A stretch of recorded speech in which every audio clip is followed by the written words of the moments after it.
my bike here, and this tire has latex in it. I haven't rode in a couple days, so it's flat. Got it hooked up. No more bike pumping by hand. So you can see here that it's set to motorcycle.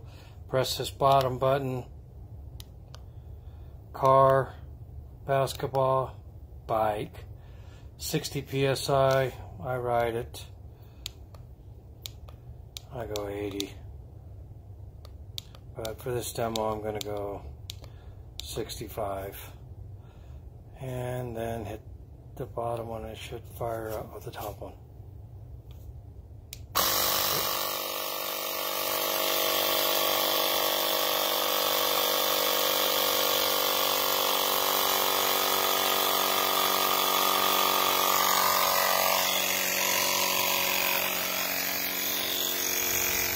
Yep, we have air in it.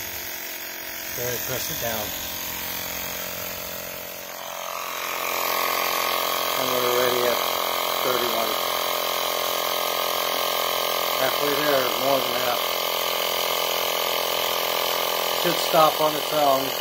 Battery level came this way charged, not quite full. So it's been sitting for the ship and shipping time. I have not charged it yet, but I will. What I like about it is it has a flashlight. It's giving me light. Extra light. I have the light on in my master bedroom. Keep my bike in my master bedroom. Good stop. I had it set for 65 and it stopped. Alright. So there you go. Amazing. I'll show you. No more of that. Only this.